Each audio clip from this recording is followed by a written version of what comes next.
Very good morning students. हमने last video में पढ़ा था water and the people of Chennai. आपने देखा था अलग अलग लोग थे, अलग अलग लोगों की जगह पे अलग अलग वाटर फैसिलिटी थी, अवेलेबल थी, है ना। आज हमारा टॉपिक क्या है? Today's topic is water as the part of fundamental right to life. So let's start. Water हमारा क्या है? एक फंडामेंटल राइट दी है हमारी लाइफ का। पढ़ते हैं कैसे। Water is essential for the life and for good health. पानी हमारे लिए क्या है? बहुत ही ज़्यादा एसेंशियल है हमारी लाइफ के लिए और हमारी अच्छी हेल्थ के लिए भी। Not only it is necessary for us to be able to meet our daily needs. ये हमारी केवल डेली नीड्स को ही लिए नेसेसरी नहीं है, बल्कि but safe water can prevent many water related disease. अगर हम सेफ वाटर पियेंगे, सेफ वाटर मीन्स अच्छा स्वच्छ पानी पियेंगे, तो हम बहुत सारी डिसीजेस से बच भी सकते हैं। ठीक है। India has the large number of the cases disease such as. हमारे इंडिया में बहुत सारे लार्ज नंबर ऑफ केसेस होते हैं, डिसीजेज होती हैं। किस किस तरह की डिसीजेज होती है? जैसे डायरिया हो गई, कॉरिया हो गई, है ना। इस तरह की बहुत सारी डिसीजेज होती हैं। तीलिया हो गया, मलेरिया हो गया, ये सारी डिसीजेज होती हैं जो कि किसकी वजह से होती हैं? अगर हम डर्टी पानी पीते हैं, गंदा पानी पीते हैं, साफ पानी नहीं पीते हैं, तो ये सारी डिसीजेज हमको क्या करती हैं? घेर लेती हैं चारों तरफ से, और हम फिर बीमार पड़ जाते हैं। Over 1600 India, most of them below the age of 5 die every day because the water related disease.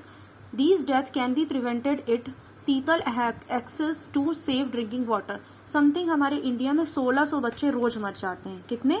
1600 बच्चे रोज मर जाते हैं केवल यही जो डिसीजेस हो रही है ना, ये बड़ी बड़ी डिसीजेस हो रही है स्वच्छ पानी ना मिलने की वजह से। तो 1600 बच्चे जो कि किससे 5 साल से छोटे हैं, वो इस डिसीज से मर जाते हैं। और अगर हमको ये डिसीज और अगर हमको इस तरह की डिसीजेस से बचना है तो हमें क्या करना पड़ेगा? सेफ ड्रिंकिंग वाटर पीना पड़ेगा। ठीक है। वाटर को प्यूरिफाई कर सकते हैं, स्वच्छ पानी हमें मिलना चाहिए। नेक्स्ट हमारा जो पैरा है, the constitution of India recognise the right to water. जो हमारे इंडिया में कॉन्स्टिट्यूशन में हमारे बना हुआ है क्या? राइट टू वाटर है, एक्ट है ये एक तरीके का। Being a part of right to life under article 21। हमारे 21 आर्टिकल के अंदर क्या दिया गया है? वाटर, राइट टू वाटर के बारे में बताया गया है। This means that right of every person. इसका क्या मतलब है? वाटर का राइट क्या है? सारे पर्सन्स को है, चाहे वो पर्सन क्या हो, रिच हो या पुअर हो, हर किसी को सफिशिएंट अमाउंट ऑफ वाटर क्या है? मिलना चाहिए। उसको डेली यूज के लिए, यानी उसकी डेली नीड्स फुलफिल हो, इसलिए उसको क्या मिलना चाहिए? सफिशिएंट अमाउंट ऑफ वाटर मिलना चाहिए। अब कैसे मिलना चाहिए? At the price that he और शी कैन अफोर्ड। हमको सफिशिएंट अमाउंट ऑफ वाटर तो प्रोवाइड करना ही है, पर जो प्राइस में वो अफोर्ड कर सकते हैं लोग, उनको उसी प्राइस में वाटर प्रोवाइड करना, because water is very essential for our life, that's why. In other word, there should be a universal access to the water. दूसरे वर्ड्स में कहें तो वाटर कैसा है? यूनिवर्सल एक्सेस भी है। यूनिवर्सल एक्सेस का क्या मतलब है? हर किसी को क्या है? अधिकार है। किस चीज का अधिकार है? पानी का अधिकार है। ठीक है। चाहे वो भले रिच हो या पुअर हो, सबको पानी चाहिए। और ड्रिंकिंग वाटर कैसा होना चाहिए? एकदम फ्रेश होना चाहिए, और कैसा होना चाहिए? क्लीन होना चाहिए। क्लियर। थर्ड पैरा है हमारा, there have been several court cases in which both the High Court and Supreme Court have held that the right to save water is a fundamental right। है ना। ऐसे बहुत सारे कई सारे कोर्ट में केसेस देखे गए हैं। ठीक है। जैसे सुप्रीम कोर्ट हो गया, हाई कोर्ट में देखा गया कि जो राइट टू वाटर है हमारा, right to safe drinking water हमारा क्या है? फंडामेंटल राइट है। लेकिन फिर भी क्या है इसमें? देखो, मोस्टली रिसेंटली इन 2007 में क्या हुआ? आंध्र प्रदेश ने हाई कोर्ट में क्या हुआ? एक विलेजर जो था, एक विलेज था ये एक, वहां के लोगों ने क्या कर दिया था? शिकायत कर दी। क्यों शिकायत की थी? While hearing a case based on the letter written by the villager. वहां के विलेजर्स ने लेटर लिखा, महूगंज के, वो महू नगर के विलेजर थे, सॉरी महबूब नगर के विलेजर थे। ठीक है। उनके डिस्ट्रिक्ट में क्या प्रॉब्लम आ रहा था? कंटेमिनेशन वाटर था, यानी कि पानी वहां का बहुत ज्यादा गंदा था। क्यों गंदा था? तो वहां के विलेजर्स ने कंप्लेन किया। The villagers complain was that a textile company were discharging poisonous chemical into the stream near his village. अब क्या हो रहा था? सपोज आप कीजिए यहाँ पे एक रिवर है और यहाँ पे एक क्या है, मैं आपको बना के बताती हूँ। सपोज कीजिए ये हमारी रिवर है यहाँ पे, ठीक है, और यहाँ पे टेक्सटाइल इंडस्ट्री है, या टेक्सटाइल मान लीजिए यहाँ पे कंपनी है कोई भी टेक्सटाइल की। तो क्या हो रहा है? यहाँ से ये ये टेक्सटाइल कंपनी अपना क्या कर रही है, प्रोडक्शन कर रही है, किसका प्रोडक्शन कर रही है, क्लोथ्स का प्रोडक्शन कर रही है। अब यहाँ से क्लोथ का प्रोडक्शन कर रही है और रिवर में क्या कर रही है, केमिकल पॉइजन जाता है, तो उसकी वजह से क्या हो रहा है, ये टेक्सटाइल कंपनी जो यहाँ से पॉइजन भेज रही है, तो वो पॉइजन जो है रिवर वाटर में मिक्स हो रहा है। रिवर वाटर आपको सबको पता है कि लोग यूज करते हैं, है ना, तो इसकी वजह से क्या हो रहा था, वो वहाँ का पानी बहुत ज़्यादा गंदा हो रहा था, पॉइजनस हो रहा था, क्योंकि वहाँ पे पॉइजन भेजा जा रहा था केमिकल इंडस्ट्रीज के थ्रू, है ना, सॉरी टेक्सटाइल इंडस्ट्रीज के थ्रू, जो कि आपको पता है कि वहाँ के लोग क्या करते थे, इरिगेशन वगैरह में यानी फसल वगैरह में भी उस पानी का यूज़ करते थे, ड्रिंकिंग पानी भी पी रहे थे, उसी चीज़ से कपड़े धो रहे थे, मतलब अपनी डेली यूज़ की सारी चीज़ें जो डेली वाटर का यूज़ होता है वो उसी से कर रहे थे। तो जो द जज डायरेक्टेड द महदूद नगर कलेक्टर, जो जज थे वहाँ के, उन्होंने क्या हुआ, डायरेक्ट महदूद नगर के कलेक्टर को बोला कि सबको 25 लीटर ऑफ वाटर, सबको क्या करना है, 25 लीटर पानी क्या करना है, हर विलेज के पर्सन को प्रोवाइड करना है। ओके स्टूडेंट्स, नेक्स्ट है हमारा पब्लिक फैसिलिटी। पब्लिक फैसिलिटी क्या होती है, like water there are other essential facility, जैसे पानी है तो हमारी उसके साथ साथ हमारी और भी ज़रूरतें होती हैं पानी के अलावा, that need to be provided for everyone, जो कि सबको प्रोवाइड होनी चाहिए। Last year you have read about two other such facility, आपने 2 अदर फैसिलिटीज के बारे में पिछले साल पढ़ा हुआ होगा। कौन सी 2 अदर फैसिलिटीज थी, जैसे कि हेल्थ केयर और सैनिटाइजेशन, है ना, हम पहले भी बहुत सारे चैप्टर्स में पढ़ा हमने कि हेल्थ केयर और सैनिटाइजेशन होना बहुत ज़रूरी है।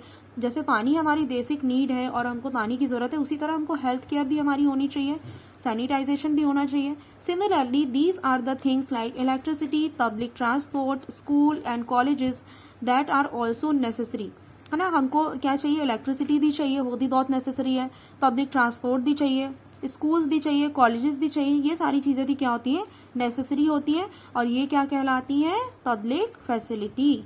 हमारे चैप्टर का ही नाम है पब्लिक फैसिलिटी, मैंने आपको शुरू में बताया था, ठीक है, कि पब्लिक फैसिलिटी क्या होती है। Now come to page number 110, हम पब्लिक फैसिलिटीज के बारे में पढ़ रहे थे। See the important characteristics of public facility is that once it is provided its benefit to share by the many peoples. देखो, इसकी पब्लिक फैसिलिटी की इंपॉर्टेंट कैरेक्टरिस्टिक्स क्या होती है कि अगर पब्लिक फैसिलिटी प्रोवाइड की जाती है तो उसका बेनिफिट क्या उठाते हैं, बहुत सारे लोग उठाते हैं। जैसे कि for instant school in the village will be enable many student to get education. मान लीजिए कोई विलेज है और वहां पे क्या है, स्कूल खुलवा दिया गया है, तो उससे काफी सारे बच्चों को एजुकेशन मिल रहा है, right. Similarly the supply of the electricity to an area can useful for many people।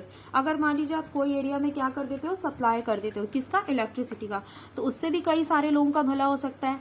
Farmer can run their pumps, farmer जो होते हैं वो अपना क्या कर सकते हैं, पंप सेट्स को रन कर सकते हैं, है ना, सिंचाई वगैरह कर सकते हैं अपने फील्ड में, खेतों में।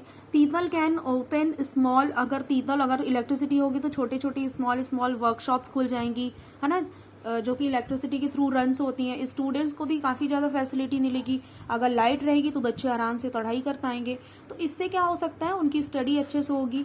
तो देखा ना आपने कैसे पब्लिक फैसिलिटी का मतलब हमको ऐसी फैसिलिटीज़ प्रोवाइड करना है जिससे कई सारे लोगों का भला हो। ओके स्टूडेंट्स, नेक्स्ट क्या है हमारा, next the Indian constitution guarantee the right to education for the children between the age of 6 to 14। ठीक है, इंडियन कॉन्स्टिट्यूशन में गारंटी दी गई है किस चीज के लिए, कि राइट टू एजुकेशन होना चाहिए, हर चिल्ड्रन को क्या होना चाहिए, राइट होना चाहिए। उनकी एज समथिंग 6 से लेके 14 ईयर के बच्चे को बिल्कुल एजुकेशन का राइट है, हर बच्चे को स्कूल जाके पढ़ना है। Equality in the school facility available to all the children and important aspect of this right. Equality मिलनी चाहिए हर बच्चे को, क्या मिलना चाहिए, सबको इक्वल व्यवहार मिलना चाहिए, ठीक है, ये इसका बहुत ही इंपॉर्टेंट एस्पेक्ट है, क्लियर।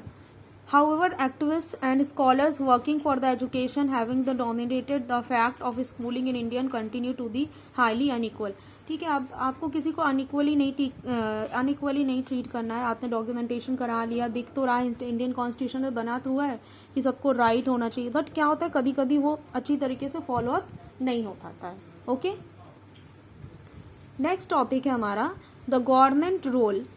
अब देखते हैं गवर्नमेंट का क्या रोल है। Given that the public facility are so important, ठीक है, पब्लिक फैसिलिटीज क्या है, बहुत ज्यादा इंपॉर्टेंट है। Someone must carry the responsibility of providing these to the people. ठीक है, ये बहुत ज़्यादा इंपॉर्टेंट है पब्लिक फैसिलिटी सबके लिए, ये सबकी रिस्पॉन्सिबिलिटी है कि सबको पब्लिक फैसिलिटी मिलनी चाहिए। This someone is a government, इसमें किसका रोल होता है, गवर्नमेंट का रोल होता है। One of the most important function of the government, ये गवर्नमेंट का बहुत ज्यादा इंपॉर्टेंट फंक्शन है कि हम सबको, गवर्नमेंट का इंपॉर्टेंट फंक्शन क्या है, is to ensure that these public facility are made available for everyone, कि सबको पब्लिक फैसिलिटी मिलनी चाहिए। Let us try and understand why the government and only the government must bear this responsibility.